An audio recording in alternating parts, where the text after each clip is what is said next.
ಶಿವಮೊಗ್ಗ ನಗರದ ಬಸವೇಶ್ವರ ನಗರ ಪಶ್ಚಿಮದ ಮೊಹೋಜಿರಾವ್ ಲೇಔಟ್ನಲ್ಲಿರುವ ಶಿವಾಲಯದಲ್ಲಿ ಹುಂಡಿ ಕಳ್ಳತನವಾಗಿದ್ದು ವಿಷಯ ತಡವಾಗಿ ಬೆಳಕಿಗೆ ಬಂದಿದೆ. ದೇವಾಲಯದ 2 ಬಾಗಿಲುಗಳನ್ನು ಮುರಿದು ಒಳ ಪ್ರವೇಶಿಸಿದ ಕಳ್ಳ ಹುಂಡಿಯನ್ನ ಕದ್ದಿದ್ದಾನೆ. ಆದರೆ ಹಿಂದಿನ ದಿನವೇ ಹುಂಡಿಯಲ್ಲಿದ್ದ ಹಣವನ್ನ ದೇವಸ್ಥಾನದ ಮುಖ್ಯಸ್ಥರು ತೆಗೆದಿದ್ರು. ಬಂದ ದಾರಿಗೆ ಸುಂಕವಿಲ್ಲ ಎಂಬಂತೆ ಕಳ್ಳ ವಾಪಸ್ ಆಗಿದ್ದಾನೆ. ಮಧ್ಯರಾತ್ರಿ 3:30ರ ಸುಮಾರಿಗೆ ಈ ಘಟನೆ ನಡೆದಿದ್ದು ದೇವಾಲಯದ ಮುಖ್ಯಸ್ಥರು ವಿನೋಬನಗರ ಪೊಲೀಸರಿಗೆ ಮಾಹಿತಿ ನೀಡಿದ್ದಾರೆ. ಸ್ಥಳಕ್ಕೆ ಆಗಮಿಸಿದ ಪೊಲೀಸರು ಪರಿಶೀಲನೆ ನಡೆಸಿ ದೂರು ದಾಖಲಿಸಿಕೊಂಡಿದ್ದಾರೆ. ಸದ್ಯ ಘಟನೆಯ ಸಿಸಿಟಿವಿ ದೃಶ್ಯ ಕನ್ನಡ ಮೀಡಿಯಂಗೆ ಲಭ್ಯವಾಗಿದೆ.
ಶಿವಮೊಗ್ಗ ನಗರದ ಬಸವೇಶ್ವರ ನಗರ ಪಶ್ಚಿಮ ಮೊಹೋಜಿರಾವ್ ಲೇಔಟ್ನಲ್ಲಿರುವ ಶಿವಾಲಯದಲ್ಲಿ ಹುಂಡಿ ಕಳ್ಳತನವಾಗಿದ್ದು ವಿಷಯ ತಡವಾಗಿ ಬೆಳಕಿಗೆ ಬಂದಿದೆ.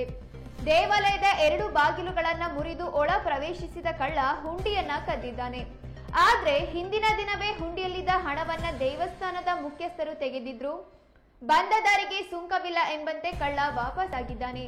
ಮಧ್ಯರಾತ್ರಿ 3:30ರ ಸುಮಾರಿಗೆ ಈ ಘಟನೆ ನಡೆದಿದ್ದು ದೇವಾಲಯದ ಮುಖ್ಯಸ್ಥರು ವಿನೋಬನಗರ ಪೊಲೀಸರಿಗೆ ಮಾಹಿತಿ ನೀಡಿದ್ದಾರೆ.